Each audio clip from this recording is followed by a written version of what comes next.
Good morning to all of you. I'm glad we start this morning with a fascinating topic, which is of particular significance and acuteness given recent developments in world politics.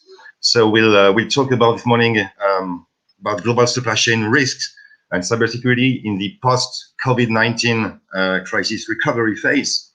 Well, I personally wonder if we have well entered a post-COVID-19 crisis, but I think this aspect will surely be tackled during our discussions. So I perhaps try to briefly frame the topic before we open the debate between our different speakers. And our topic actually is the perfect illustration of geopolitics meeting geoeconomics. And to be less elliptical, I think it illuminates the intertwining between a rapidly changing geopolitical landscape and the tech and cyber sector, which is increasingly subject to different set of risks, including supply chain risks. So what can be assessed today with regard to this type of risks? I just want to make a couple of remarks before starting the session. The first remark would be on, I would say, pure cybersecurity risks, because as we perhaps all know, cyber threat actors have identified supply chains as an effective means to infiltrate victim organizations, and even in industries like aerospace or defense, in which most companies have adopted mature security hygiene practices, or in which the regulatory landscape has forced such adoption, supply chain still presents a high risk. So a second remark on geopolitics, I would say, because since May last year, we know that a simple decree by the US president may have a global immediate impact on global tech supply chains. So supply chains are nearly as complex to foreign policy experts as nuclear physics. But those who study supply chains rarely engage with policymakers.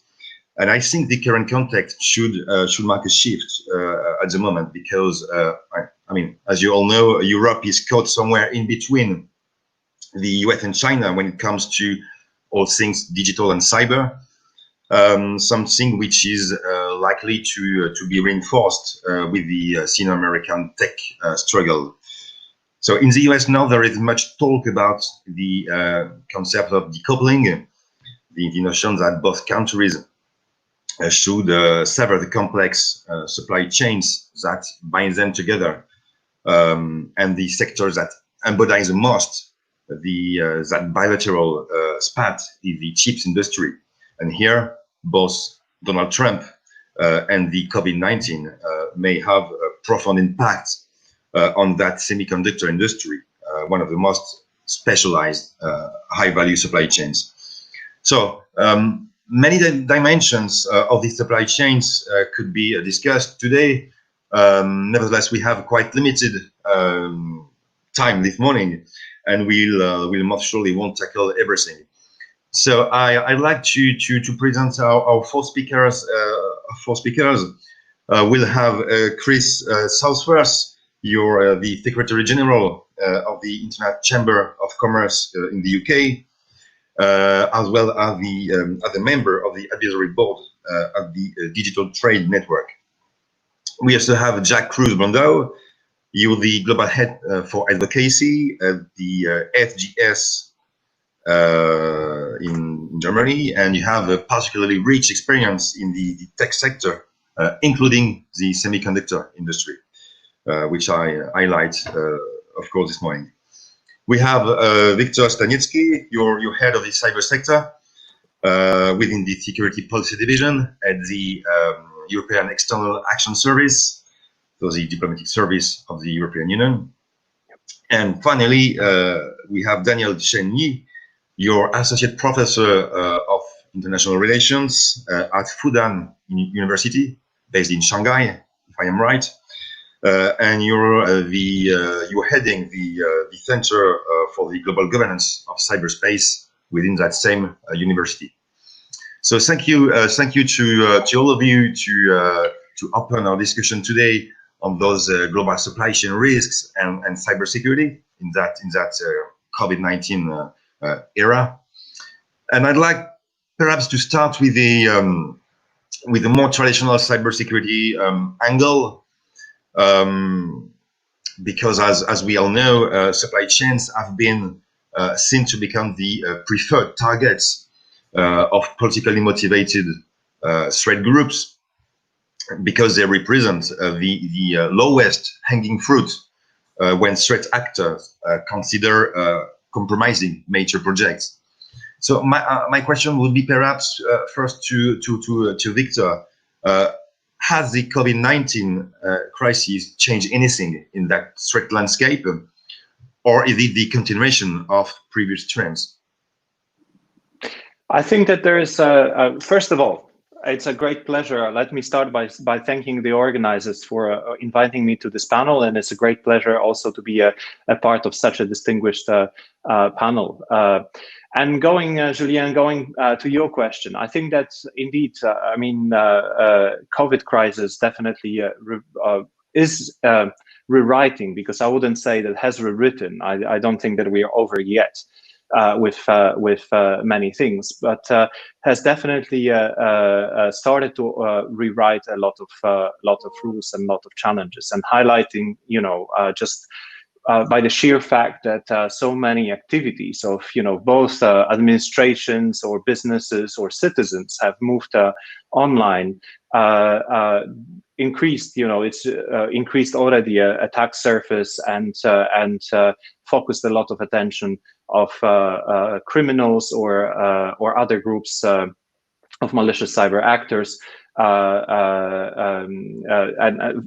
and started to make them exploiting this situation. So that's clearly, we've seen a significant uptick of malicious cyber activities, be it from phishing campaigns, malware distribution, scanning activities, distributed denial of service attacks happening. You know, most of it is actually criminally instigated, but there are also state actors or proxy actors that are involved. There was clearly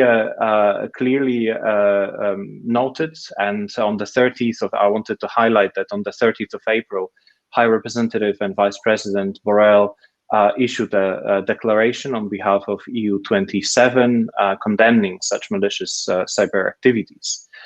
And calling everybody, to every country especially, to exercise due diligence and take appropriate activities, actions against malicious cyber actors conducting such activities from its territories. So it's important also, you know, to highlight that the ongoing discussions about rules of the road, so-called rules of the road, and some of you might have heard or be aware about the discussions in the group of governmental experts in the UN, or UN open-ended working group on cyber issues that discuss security, international security aspects of ICT technologies. These meeting points are so key, because we need more implementation of existing rules. We are not, cyberspace is not the Wild West. We have a body and a key of international law that applies to cyberspace. We have since 2013 and 2015 a number of norms for responsible state behavior that needs to be promoted and actually applied. And same goes for the cybercrime. It's there is also a lot of ongoing discussions on cybercrime, but we have well-functioning and robust instruments such as Budapest Convention that can help international community to tackle this growing challenge. Touching upon the issue of supply chain that you have mentioned, I think that definitely a crisis, a COVID crisis, also shown that that there is need to be a reflection about diversification of supply chains. This is not to protect. This is not to protect against somebody or go against one country or the other, but this is also to make sure that in case of major disruptions, we are not left without key supplies. So diversification here, it is key. But we can come back to the issue of supply chain a little bit later. Sorry. Thank you very much, Victor. Anyone would like to build on Victor's remarks, or yeah, please, Chris.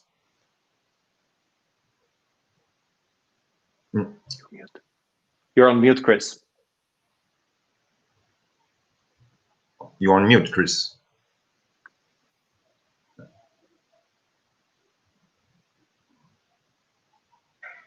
I think you are mute, Chris.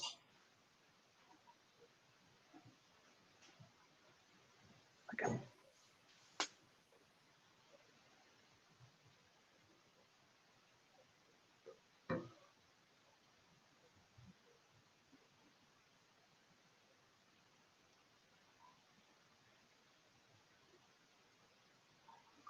So I think Chris was on mute. So I don't know if it works.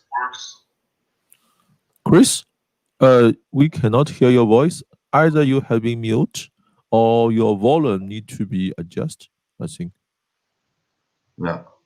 All right. So we'll try to solve the issue. Perhaps Daniel, I think the issues of strategic autonomy and sovereignty in cyberspace is a particularly politicized issue at the moment.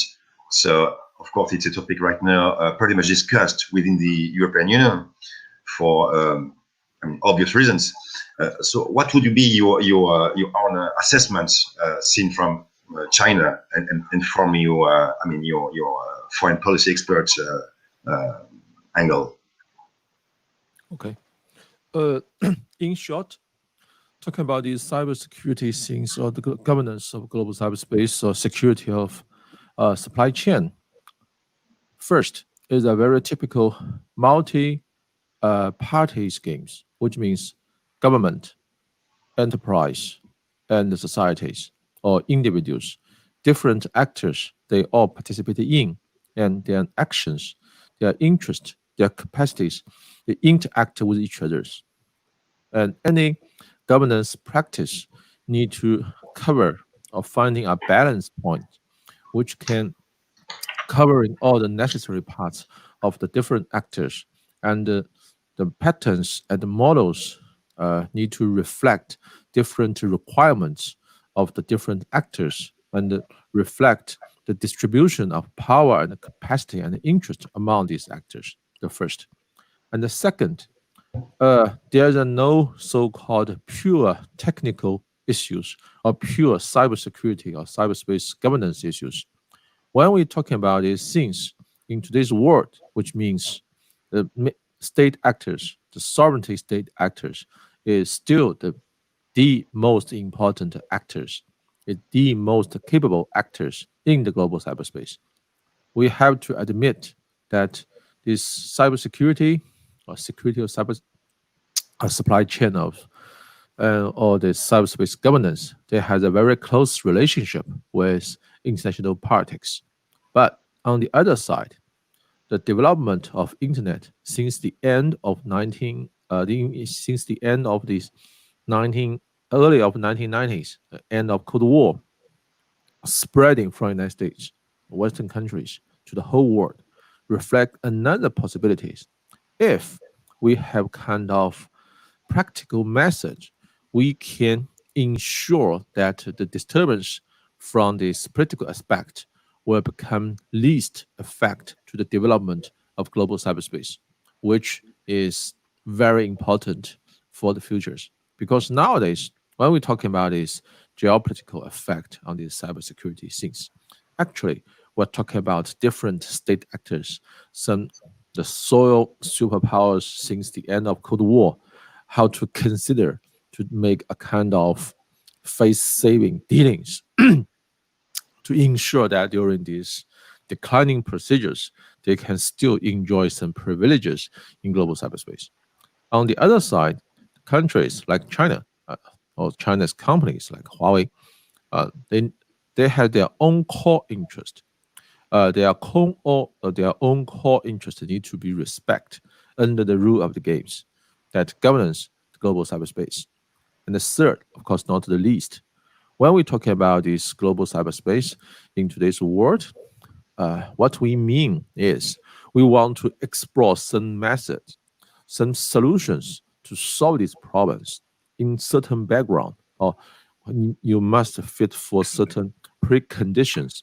The most important precondition is such kind of globalizations sponsored by digital technologies should not be stopped or sabotaged heavily. Otherwise, we cannot afford the possible damages to all for the possible cost to the whole world. So I think we should focusing on how to build a common consensus and find a common ground, and then leading to some practical solutions so that we can ensure these securities.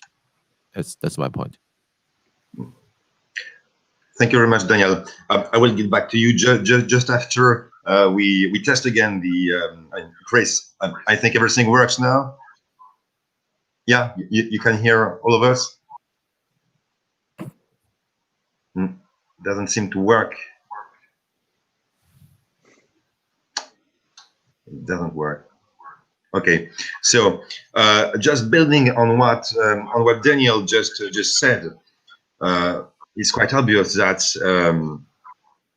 perceptions plays a huge role in global cyberspace affairs, and the main hotspots now in cyber and tech issues seems influenced by these perceptions from one side and another.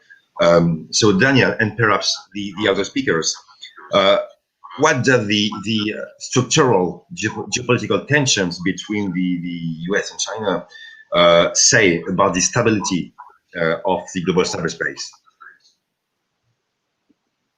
I don't know if any one of you want to start. Daniel, perhaps you would like to make a point on that?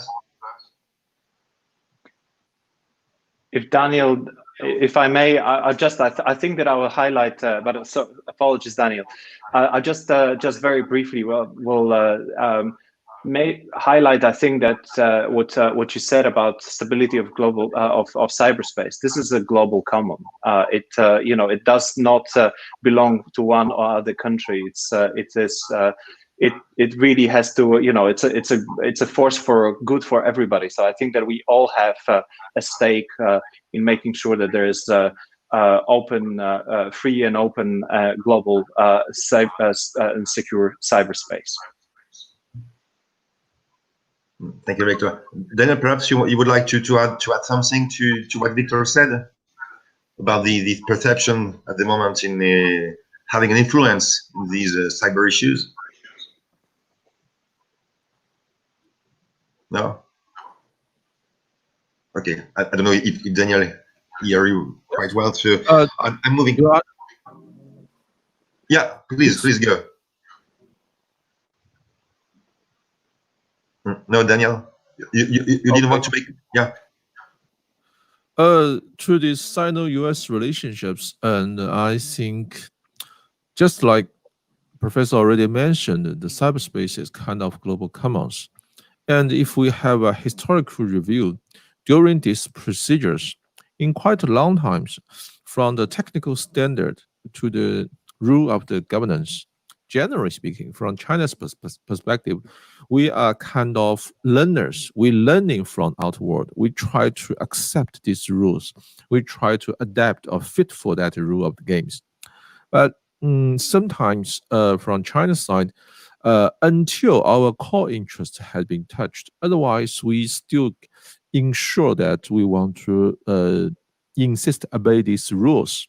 But on the other side, since the last year or the year before last, this new administration of the United States become a little bit, how to say, weird, kind of weird, because it break lots of norm or the already existed rules between the United States and China. We already have kind of norms to solve our conflict before this administration. It's quite stable, and it works. It works even in the global cyberspace or cybersecurity things. There's a complaints, there's a conflicts, and then we argues, and then we send in informations, and then we negotiate, and then we deal. During these procedures, even not that equal, but we solve these things with a very basic and general respect to each other's core interest. But these 2 years, I'm not sure whether it's kind of special short period or the uncertainties, but I wish that will not last too much longer. But I think according to my own observations, at least from China's perspectives, China did not have strong interest to bring too much geopolitical games into the global cyberspace. For China, the development of the digital economy is very important. The stable and the security of a global cybersecurity supply chain is very important. So we want to ensure the stability, consistency, and the resilience of that things. And we want to make more contribution to this global commons from our side. So. Okay. Thank you, Daniel. Before getting back to other contentious aspects of these global supply chains, I wanted to ask perhaps Jack particularly important questions on the semiconductor industry, which is, as we all know, highlighted by the U.S.-China tech struggle. So here again, have the COVID-19 changed the geopolitics of semiconductor supply chains? In the vulnerabilities we surely mentioned in the supply chains, which one, according to you, is the most acute, is the most important? So first of all, thank you very much for inviting me to this discussion. I would like to bring this the business point of view into this discussion. So COVID-19 for me is a kind of tipping point related to the awareness on cybersecurity. If you think about Maersk, for example, 2 years ago they were down for 10 days. So this was kind of internal lockdown for Maersk, and all their suppliers had the same let's say the results of their issue, and the business impact to Maersk was, I think they counted about 300 million euro. But nobody, I think so far, nobody was able to count the damage to all these suppliers or customers of Maersk, because all the spare parts were in the containers, couldn't be delivered to the production facilities, etc. So COVID-19 is now also a lockdown, and every business is now aware what does it mean to be in a lockdown from a business perspective. So if we map this to cybersecurity, that's why I think this is a kind of tipping point for the awareness on cybersecurity. We need to think about, from a business point of view, how to prepare ourselves and as we are part of a supply chain. Everybody's part of a supply chain, even global supply chain between US, China, Europe, etc. How to mitigate this risk, and this is something we need to tackle, and we can tackle that by implementing certain standards. And there are plenty of standards available, but probably not everybody implemented those standards. And that's why we were active in a global approach, for example, in the Chart of Trust, where we tried to describe baseline requirements, about 17 baseline requirements to secure the supply chain. And all those requirements are mapped to certain existing standards, right? So it's more the question now to go to your suppliers and to your customers, especially to the suppliers, and ask them whether they comply to those requirements. And maybe they comply already to certain standards because they certify to certain standards to, let's say, generate business continuity, right? To work on this fact that business continuity is that there is more trust into your suppliers and into your own processes and devices and services which you are using and offering. And finally, this is a positive result when regions, countries work together, because there is less successful attacks, because we want to mitigate those attacks, of course, and try to smoothen the let's say the setup of trust in terms of the supply chain and the processes in the supply chain. Maybe I'll give you an example. Recently, I talked to a procurement department of a huge company, global company, and asked them whether they would be able to, or what do you ask your suppliers? And they asked, they told me they prepared, I think, about 800 questions on cybersecurity and privacy. And then I asked, okay, how long do your suppliers need to answer those questions? And they said, well, about 8 weeks. And I said, well, is this the right way? And how long is your tender?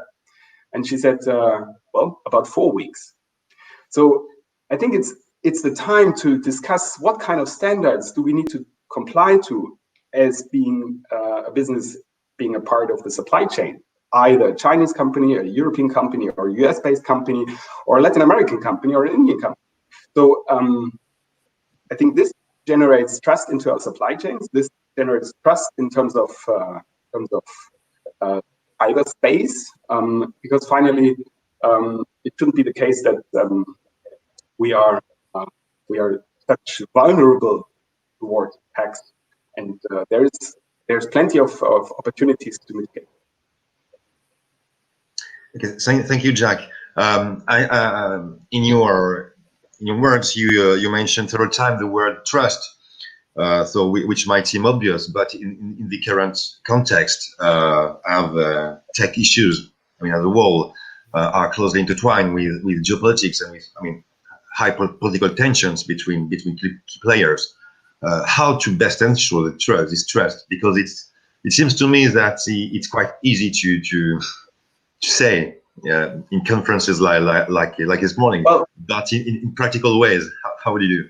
In practical ways, in the European Cybersecurity Organization, for example, in EXO, we tried to generate a meta framework. A meta framework is the idea of a kind of composite certification. So you need to look into your semiconductor components, into your chips, into your modules, into your devices, into your services, into your communication, and into the backend systems.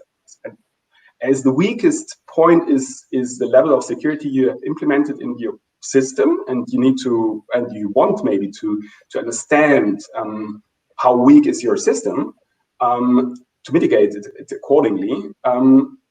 You need to look at each of those chips, components, modules, devices, services, etc. So this is the only way maybe to have to get an overview on your system approach. And of course, it starts with the semiconductor industry. The semiconductor is usually the basis of the security for many IoT devices and services, because the credentials which you use for encryption of data and communication need to be stored in a secure and tamper-resistant place. And happily, from a European perspective, we have the three world-leading or globally leading secure semiconductor companies in Europe, which is NXP, Infineon, and ST Microelectronics. And they deliver those embedded secure elements, HSMs, hardware security modules, etc., to the world, and everybody's using them. Even China is using those secure components, and US as well, and Europe, of course, as well.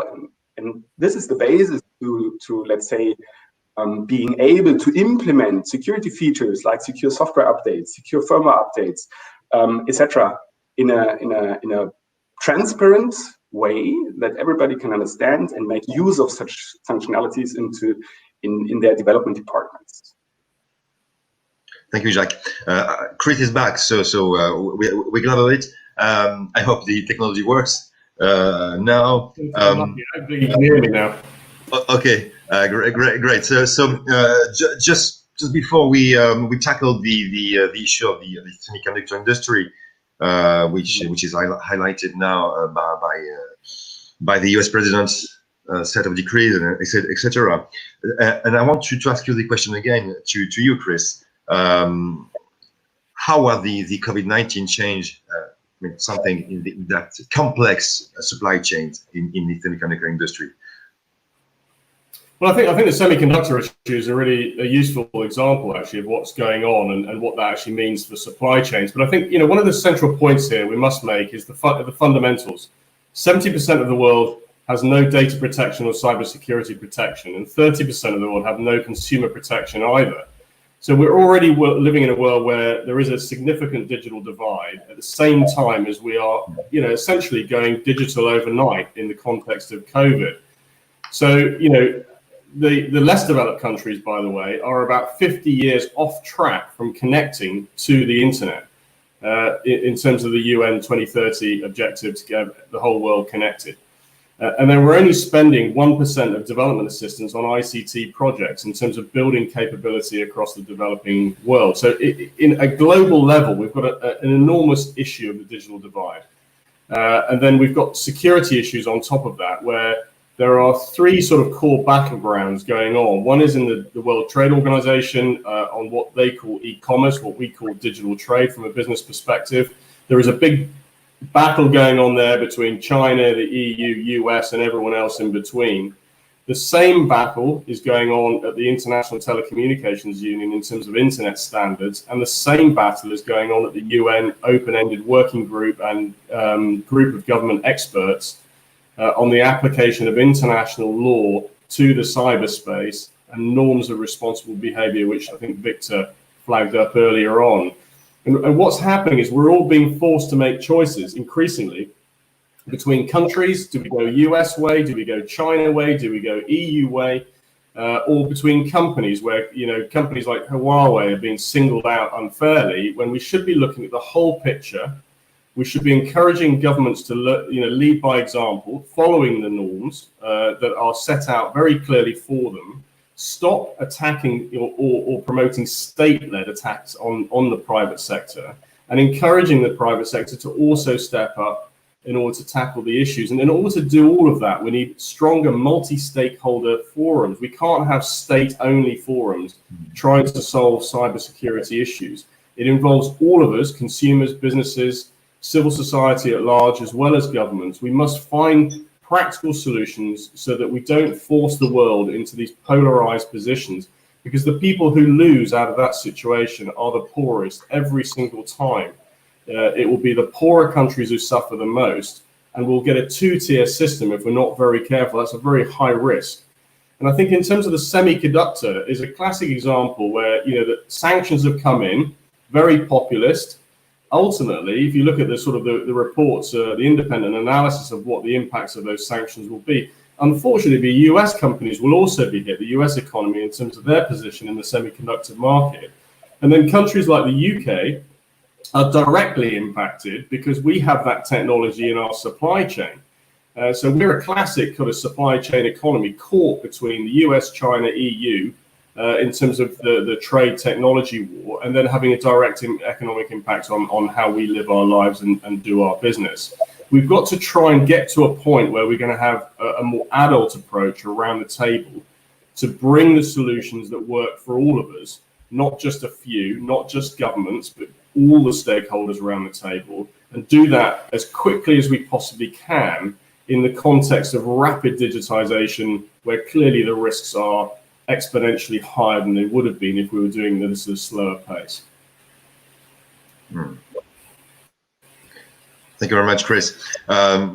Just getting back to what you said, and taking the COVID-19 context, I have something in mind because recently in Europe, an attempt to change control of the board of the British semiconductor IP company Imagination Technologies by an investor linked to China was stalled by the UK government. And do you think such, examples and cases might reproduce in the coming months and years, owing to the economic crisis we'll surely face? We'll surely face in the months to come. Yeah, one of our major concerns at the moment in the UK from the trading aspects is we must have balanced trade relations. It's critically important to the UK economy that we maintain open trading relations with China, the EU and the US. Historically, we've always had open relations with all three. We've always acted as the bridge between the three. And what we're finding at the moment is the anti-China lobby is growing and then forcing government and parliament into polarizing the position. And that, of course, puts the UK at risk. That doesn't mean that we shouldn't tighten up on controls and so on. There's no reason why we can't review those, but we must make risk-based, informed decisions on the future of the digital economy in the context of the UK. And I think that's just as applicable elsewhere outside the UK. This is clearly the future, and we've got to get it right, but we must have a balanced approach. We cannot be leaping from one camp to the other camp, and we've got to also have a clear responsibility and duty to serve the less developed countries who do not have the same infrastructure as we do. So we're trading with all of these countries, by the way. So we just need to have a balanced, informed, rules-based approach. Okay, Victor. If I may to come in, because I think that I've been positively triggered by what Chris said about need and a sort of digital divide, and I think that this is an extremely important message and a key point. Indeed, there is a major discrepancy in terms of maturity between different actors in cyberspace. Some are extremely advanced, some are to say underdeveloped the least. And I think that definitely this is an obligation, I think, a moral obligation to all the actors, and especially more advanced ones as the EU, our member states, UK, and other countries to invest into cyber capacity building programs. We, as the EU, are spending quite a lot of money. So does UK. US and other actors, and this is crucial, because I think that also coming back to the discussions about the rules of the road and the discussions, it's key that everybody is equipped to be able to participate in such discussions, that we make a broader base for such issues. On if I may just react as well to what Chris said about risk-based approach, and I think that this is I couldn't agree more.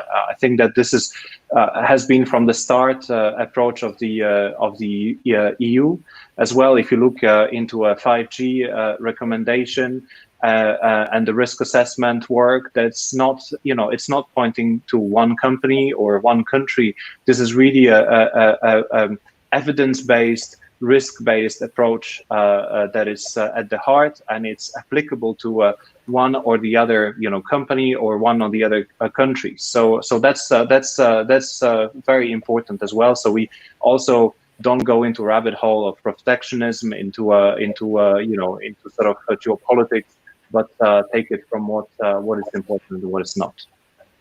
Jacques. Well, I think we are currently preparing the European Union. Because we prepared accordingly with our cybersecurity.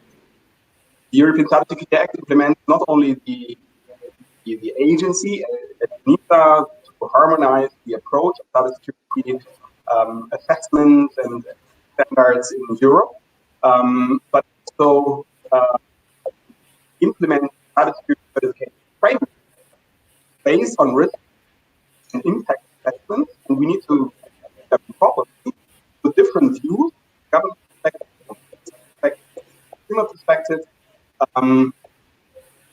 to, let's say, have that possibility of an informed decision, things transparent, to test devices, services, and communication. Also, is part of that, and it is essential to make the let's say, the implemented cybersecurity feed is transparent for that informed decision. And I think that in this respect, indeed, the sort of the certification schemes being set up and being a sort of it's not only regulators but also industry involved in that. It's a good example of what you indeed, I mean, as a part of the Cybersecurity Act that you highlighted, Jacques. And we now have the stakeholder cybersecurity certification group. The European Commission recently announced, not the name yet. We are proud as SGS, we are part of that. But finally, I think this is a good approach to, let's say, advise NISA, the European Commission, from different angles, from the industry angle, from academia, from the member states angle, to have a proper implementation and to raise the maturity level of cybersecurity businesses in a faster way. I think you're completely right when you mentioned the maturity level is very often many.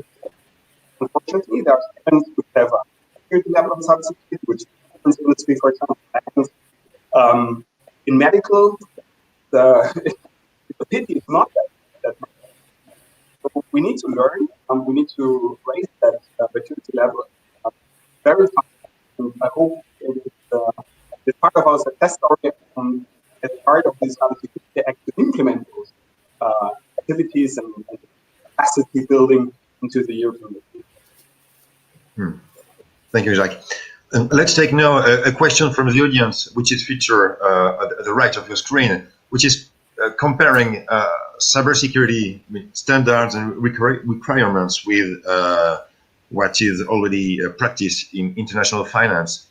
So let me read it shortly. Don't you think that it is impossible for everybody to agree on the cybersecurity requirements for everything, and that other methods should be implemented to measure the level of security in the same way that agency ratings measure financial capabilities of debt issues?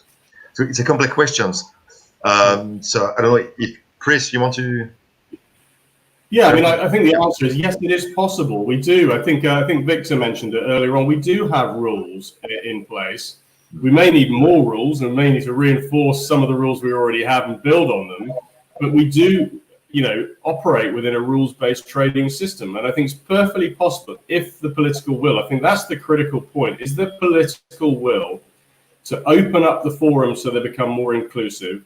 And two, to actually cooperate at international level. That's what we really need. And we certainly need the big players like Europe really showing leadership in this space and helping the rest of us come to the table too, because it's unlikely to come from the US in the current political context, and China too for the same reasons in many ways. So we need sort of brokers to facilitate the conversation, bring us to the table, open up the forums. There's absolutely no reason whatsoever why we can't do this. It's perfectly possible.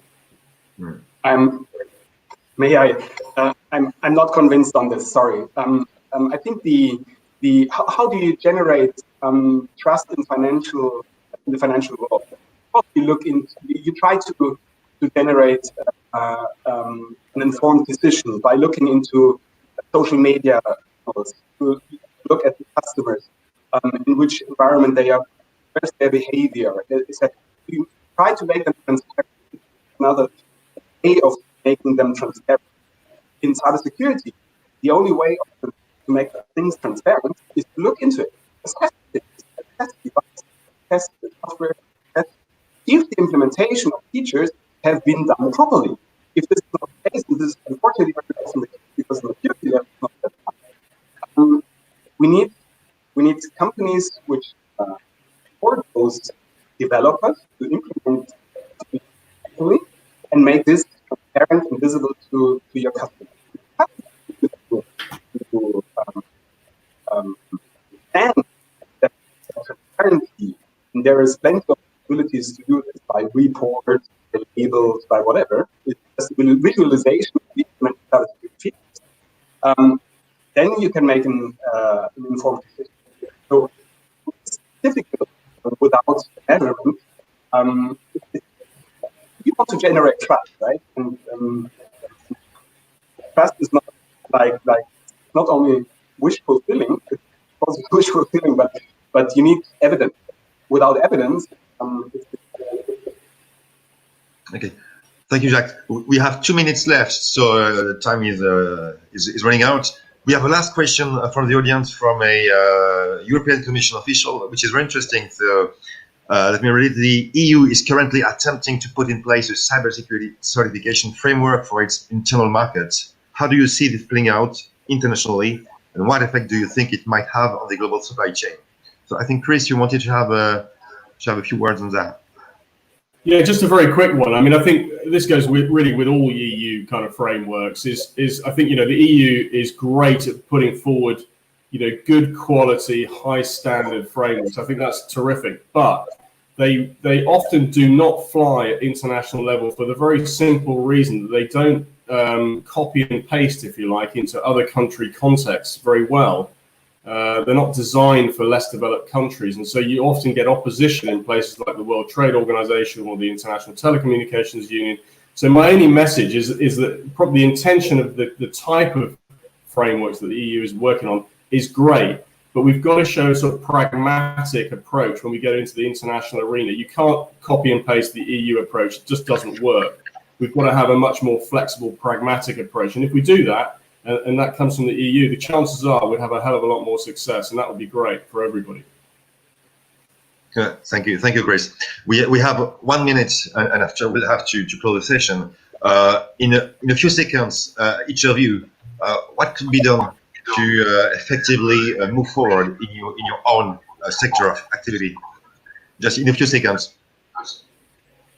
Perhaps starting with Victor. If I may, yeah, I'll try to, I think, use very few words. I think that cooperation and cooperation is the key. So we need to make sure that the existing channels, existing platforms of cooperation actually function. And I think that, you know, for that reason, strengthening multilateral governance, it's a right approach.